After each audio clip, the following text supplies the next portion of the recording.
I mean, an unannounced random test needs to be taken right away, and if it isn't, regardless of the excuse, I don't see how that fight shouldn't be canceled. I mean, divorce ourselves, if we can, Dr. Goodman, from Alistair Overeem and his circumstances. If you ask a guy to take a test and he doesn't take it the day he does, how is that automatically grounds for not automatically grounds for a license suspension? Well, let me look at the other side for a second. And I understand what you're saying, and in most instances I would agree with you. But this speaks to the process. If you're going to carry out this kind of drug testing, it has to be unannounced. It has to be that the athlete, has to have some doping control officer show up on their doorstep. They can't have a mistest. And you have to have those procedures and those policies completely in place. So I think that even though Nevada was trying to do the right thing and was probably, like I said, one of the few, if not the only commission that was trying to do a so-called, if we want to call it unannounced test or a random test, we can at least call it that, that maybe the procedures and the policies weren't written out thoroughly enough to really be able to defend that, to defend saying, well, you didn't go to the right place, you didn't do the right test, we're going to not allow your fight. And I don't know that to be the case, but I kind of have an inkling that that's the possibility. Maybe it's not written into the statute, the right language on how we're going to carry this out to the fullest so that it can be defended in a legal situation if the athlete was to challenge the results or to challenge the procedures. The Nevada and Nevada or any commission can say, we follow the WADA code for testing, we follow all of this, blah, blah, blah. But unless it's actually written out, it may be an issue. We had a fighter that and I think they've since changed the statute, but at the time, the Nevada had a statute that indicated if a fighter had ever suffered any kind of a hemorrhage in their head, they were never allowed to compete again. And that's been challenged, and it's been changed. But at the time when I was there, an athlete got around that. And how they got around it was the way the statute was written.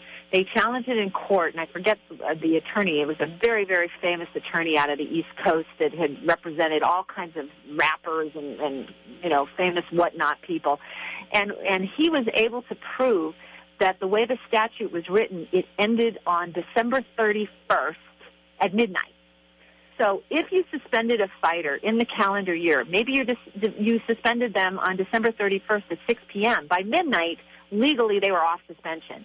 And that's how this fighter that had a cerebral hemorrhage was able to get off suspension, because his suspension had gone past that time. So there's all these kinds of loopholes. So my suggestion would be, if anything, and I'm, obviously, like I said, I'm not privy to exactly the way Nevada has their regulations or any other commission, but if anything, if you're going to start to enter into this arena, you need to have all your ducks in a row. You need to have it all appropriately done so that it can be defended. It is fair to the athlete. It is fair to the process, and it's done to the letter of the law. And it's possible that wasn't the case. That especially since they asked the athlete to just show up. Was the athlete told specifically that he had to show up at this lab at a certain time? He couldn't go to a doctor's office. What kind of paperwork was he given? And so maybe all those things weren't clear enough. Yeah, it's I'm just almost trying to look at it from both sides. I always look at it from both sides.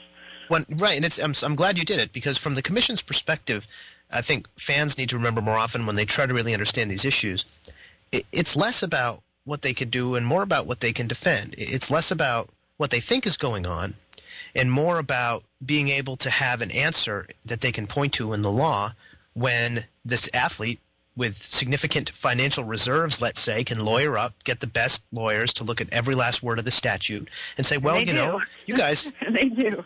You guys have no ability to do this to my client, to this fighter. You did not, you're not standing on any solid legal ground and expecting this of my fighter, and therefore you can't penalize him for not following a procedure that's not in black and white. And commissions, they're politically appointed. The executive directors are professionals day to day in these things, but the 5-member commissions that make these decisions, the governors in the states appoint them almost entirely, and that's a lot of buddies and that's a lot of friends, and you don't need to necessarily pass any aptitude test, Dr. Goodman, let's say, to be on an athletic commission in this country.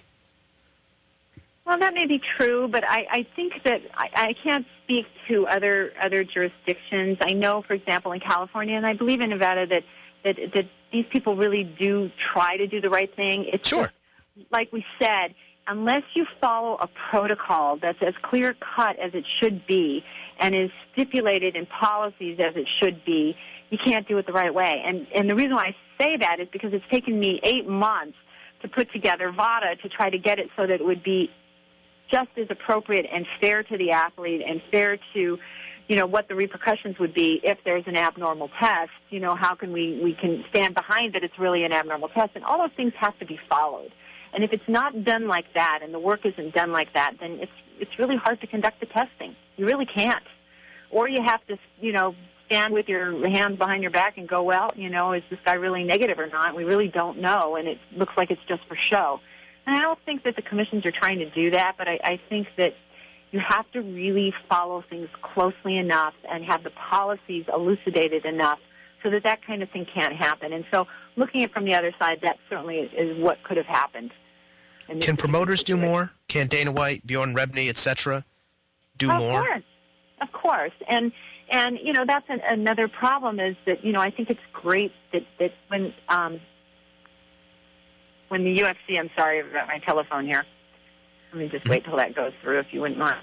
No, it's fine. If when they go out of the country and they're conducting drug testing, if they're going to conduct drug testing and not have it appear like it's, the fox watching the hen house, which I don't believe it is, and I certainly know Mark Ratner, who works with them, is you really have to have some outside agency do it. And that's one thing that VADA wants to do. Besides VADA being a voluntary nonprofit, we really want to be able to educate promoters, commissions, and other individuals on how to put together a successful, thorough, nothing's foolproof, but a very good anti-doping program that will benefit everyone, especially the athletes. And that's the only way you can do it. You can't do it any other way.